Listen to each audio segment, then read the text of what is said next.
10 lives lost. 10 friends, neighbors, sisters, brothers, parents, colleagues, community members, families that are grieving today, woke up today without their loved ones. Pain and disbelief in Boulder. I wish I'd told her even more, what I thought about her and how much I loved her. Colorado is hurting as family and friends struggle to come to terms with the horror of Monday's attack. You don't think that it's going to happen to your neighborhood, and it does. It's a shock. I'm just trying to do my best to not break down right now. Tonight, neighbors are gathering, leaning on each other for support, finding the strength to get through this together. Makes you really realize how precious life is and how quickly it can be taken away. A memorial is growing and flags are flying at half-staff to honor the 10 lives lost at a Boulder King Soopers. And we are learning their stories of Coloradans who just took a trip to the grocery store on a Monday afternoon.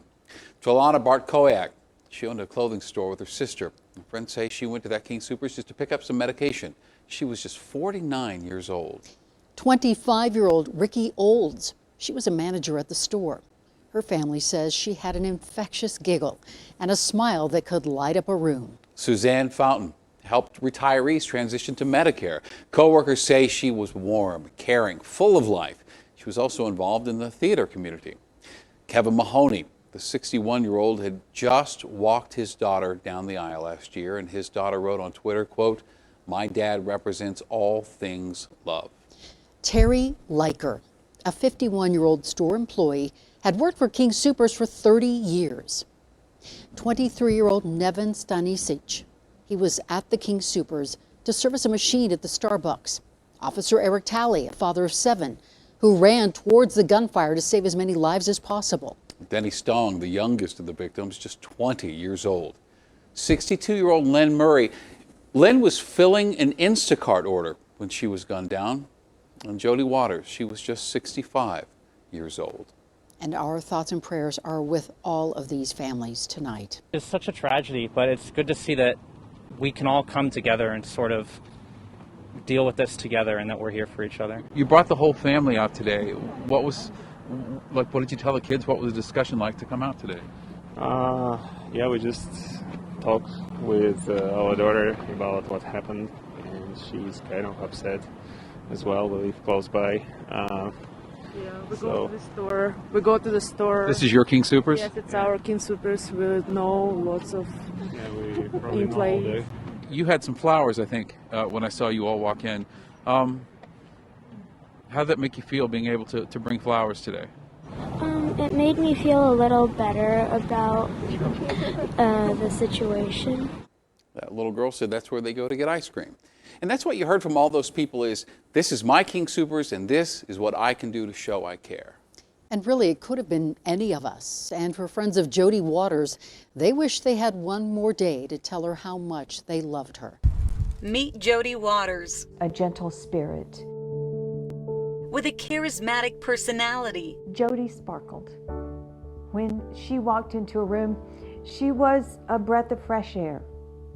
A light. She had a keen eye for design and bright green eyes that drew people in. When she looked at you, you could just feel the love coming through her eyes and into you. Stephanie, a friend of more than 8 years. She was very generous of spirit. Says even at 65, she had this sense of design. Jody's dreams and aspirations were limitless. Her dream for the future was to open another clothing boutique. An opening day she'll never see or experience. I think what everybody says at these kind of events, it hit home really hard. Scott tuned in as the terror unfolded. And then it just got worse and worse and worse. You don't think that it's going to happen to your neighborhood. Or that their dear friend would be a victim. Just shocked that she's now gone from this world. Gone after a trip to King Soopers on Table Mesa Drive, where crime tape now marks the place she took her last breath. And that somebody would have just taken her life and he didn't even know her. It was just such a random act. Stephanie and Scott posted a tribute to Jody on Facebook. Jody was a beautiful soul with a warm and loving heart. And friends shared their memories of her. We were dance moms together. Our daughters had many sleepovers. Looking back now, I wish I'd told her even more, what I thought about her and how much I loved her. but they say they know deep down Jody would want people to focus on the great life she lived. Living life with excitement. And love. A mother of two and grandmother who loved horses and hiking. We know 3 of the people killed in the attack were King Soopers employees. Denny Stong, Terry Liker, and Ricky Olds showed up for their shifts at King Soopers yesterday, and they never made it home. We spoke with Ricky Olds' aunt and uncle. And her family says she was a hero. She risked her life as an essential worker during this pandemic. Of course, what they didn't expect was this kind of danger. Ricky graduated from Centaurus High School, attended Front Range Community College, and then worked her way up to management at just 25 years old. And tonight, her family, like so many, grieving. I mean, look at those blue eyes. And she's giggly and bubbly and just you couldn't be sad around her. Why?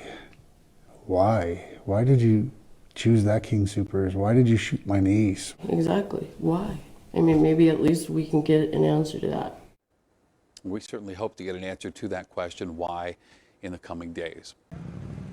Just a few hours into his shift at the Starbucks inside King Soopers. I kind of stepped outside, saw someone shooting, ran back inside, more shooting when I got inside. Logan Smith was talking with a friend before the shooting. I saw him run off, I ran in the other direction, and that was the last time I saw him. 20-year-old Denny Stong was killed. He worked at the King Soopers, and Logan said he was just stopping in for some groceries. He's my best friend, he's a brother to me. Logan wouldn't find out about his friend until the next morning, but he was worried when he couldn't reach him last night. I immediately had a ball drop in my gut.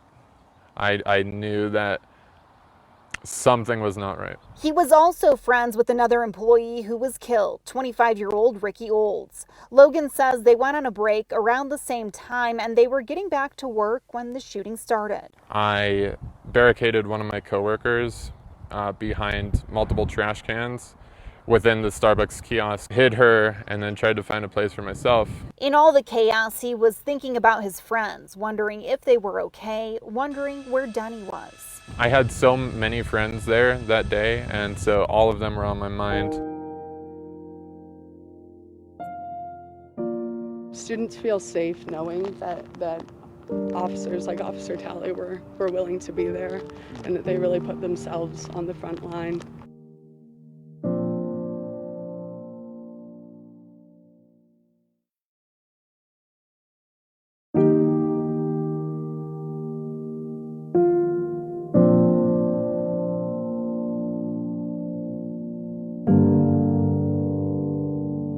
People in Boulder are gathering to honor the life of the fallen officer in all this. His name is Eric Talley. When the shooting started, Officer Talley was the first to respond, rushing into the store to save lives. He was a father of 7. His mom says family was on his mind the last time the two of them spoke. The child turns 18 on the 25th. Oh my God. We were talking about her presence. Just silly stuff, when you don't know. That's the last conversation you're ever going to have with your son. Oh my God. It ended with, I love you, Mom. I'll call you later. I just got dispatched. I said, I love you more. I love you. And that was it. Talley's mom says he decided to become a police officer after a friend of his was killed by a drunk driver. He joined the force at 40 years old. She says he was deeply loved by everyone who knew him. Right outside the front doors of the Boulder Police Department. It really doesn't get any easier. Expressions of love from a community in pain. Just getting really tired of all of it. It's just, there's no reason for it. Officer Eric Talley's police unit now surrounded by candles, a mourner lighting 10 of them for each of the shooting victims, including Officer Talley, the front hood draped in flowers, and his car now a gathering place for the community to pay their respects. He really cared about students. I mean, I think it's kind of a prerequisite for officers in Boulder to be aware of the university and really care about students. Molly Fromelt, student body president at CU Boulder, knew Officer Talley personally, working with him on campus and community issues. Students feel safe knowing that officers like Officer Talley were willing to be there and that they really put themselves on the front line. You think of every officer who's died in the line. Boulder dispatchers Dove Miller and Carol Caniff expressing their condolences. I guess the biggest thing for me is even if we're not in their department, because we're not, we're all, in a way, one big family. 6-year-old Jackson and his family coming out to show their support. I love police too, because they save people. Jackson's stepdad is in law enforcement. He's a sheriff deputy. He takes good care of us. A community and a state rocked by senseless violence yet again, coming together in the face of unimaginable tragedy. That they're loved, that we value them, they matter. And for the first time, we are hearing directly from the family of Kevin Mahoney. Kevin Mahoney's daughter says he truly was the best example of a dad. He loved the outdoors and hiking and was a volunteer for Meals on Wheels in Boulder for the last 5 years, which showed who he was as a person, somebody who went into strangers' homes to become that source of comfort for someone in need. Last summer, he walked his daughter down the aisle, and this summer, his first grandchild will be born. One thing that makes this harder is being pregnant, but at the same time, it also gives you strength because this is such devastating news and it's so hurtful, but my dad would just want me to be, the mom I will be and to carry on, and so we're going to do that for him. Kevin's wife of 35 years says this past year during the pandemic was a blessing because they got to spend so much time going for walks, cooking, and watching TV together. The written messages hung in front of this Orthodox church speak of heaven and a better place, a place that one woman wants to create here on earth. And if you're always waiting for other people to do that first, you're going to be waiting forever. Somebody has to take that first step. And Adita Mayoku is taking one across a cultural divide to help the family of Nevin Stanisic by creating a GoFundMe page. Nevin, only 23, was gunned down in the parking lot of King Soopers after repairing a coffee machine inside. I just want to be able to give that support to them if I can. Adita's gesture may seem simple, but it comes on complex history. Nevin's parents are Serbian refugees from Bosnia, and Adita, an Albanian refugee. And I came to America in 1999 with my family. I have 2 brothers and 2 sisters, and my parents, we all came here during the Kosovo-Serbian War. As Adita will tell you, political conflicts in Southeast Europe have estranged the Albanian and Serbian communities. It's really sad, and it's something that for generations I've seen. Adita wants the present moment to be different. I just imagined myself and my family, and I thought, well, what if that happened to me?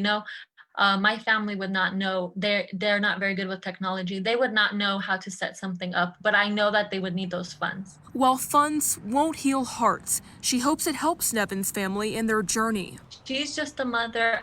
I'm just a mother, and then you just remove where we're from or anything. We just want our kids to be safe. We want to be safe, and that's really what it boils down to.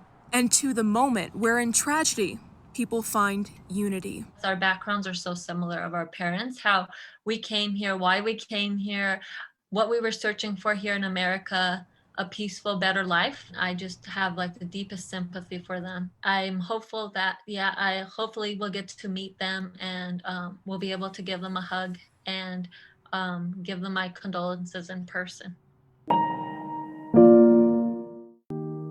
So many people know Lana from her amazing store, Umba. Nothing could feel more like Boulder. It's such a delightful place. Than this store, a quiet memorial now growing outside. It's a store with a mission to create community. The festival community is mourning the loss of one of its brightest Boulder stars, Lana Bartkowiak, who founded the art and clothing store Oomba just off the Pearl Street Mall. Her brother telling the New York Times she had just gotten engaged. I also not only would see Lana at her store Oomba, but at different festivals like Arise and Envision Festival. She would have the most amazing booths that were a place of comfort and sanctity and serenity. Lana was one of the kindest people you'd ever meet. She was jovial, good-hearted, good-natured, beloved by everyone. It quickly becomes clear at the King Soopers Memorial that 10 lives lost touched so many others. Not only did Stephen Vey come into contact with Kevin Mahoney. I volunteer at Meals on Wheels in Boulder. So I prep all the meals for the drivers, and he was a substitute driver. He also immediately recognized Terry Liker among the victims. When you go shopping and see the same people, they become somewhat of your, well, they are part of your community. Well, I was afraid to see any face that I knew. When I saw her face, you can't put it in words. It's tough. It's tough on anyone. It doesn't have to be a relative or a family, or we're all family. We're all brothers and sisters. I was in the store about 5 minutes prior to the event. There was a guy who told me to run for my life, so I'm feeling grateful to be alive today.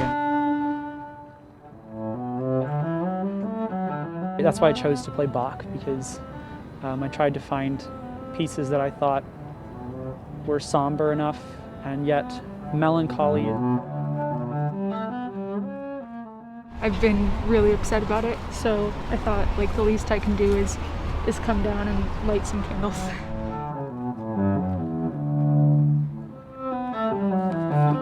Just broken. Like it's horrible. It's just horrible.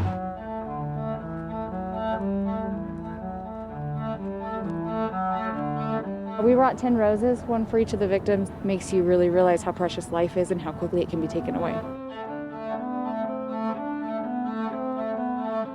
It's horrible, and I'm having trouble with words. It's shocking. I hope that flowers can do something to help us feel a bit better. There's a lot of pain. I've just felt very angry and very sad. Everyone needs some way to cope right now, and music is mine, and so I just wanted to share what I can.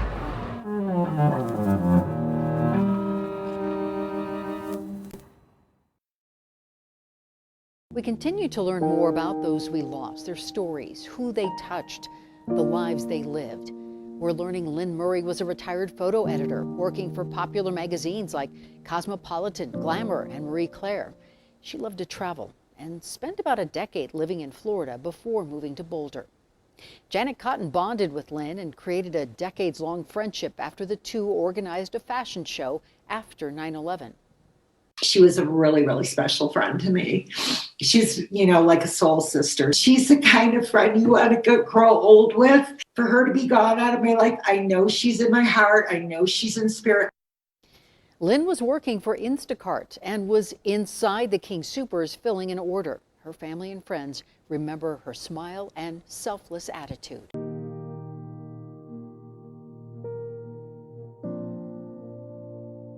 Just lit up a room.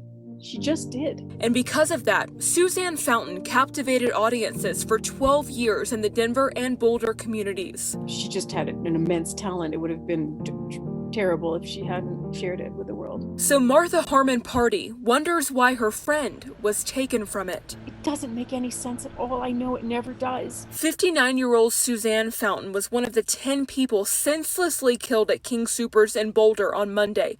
Pardee met her through theater, and their bond instant. She was the matron of honor in my wedding. I was present at the birth of her son, and then I'm his godmother. He's an amazing young man. Fountain most recently was working for a Boulder company that helped enroll people in Medicare. Pardee isn't sure why Suzanne was at King Soopers that fateful day, but she is sure what her friend was likely doing when the tragedy unfolded. She would have been helping. She would have been helping other people. And now she hopes people will remember not only her friend's name, but also who she truly was. Authentic, beautiful, gracious, generous hostess, best parties, best cook. It's a sign of a community hurting. And when words fall short, Joshua Dusk steps in to help ease the pain of a grieving community. You know, you can't take it away, but I get to be in a position where I can help that healing process with creative energy.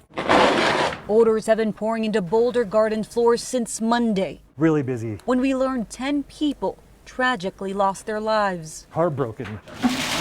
An emergency shipment of flowers arrived just in time.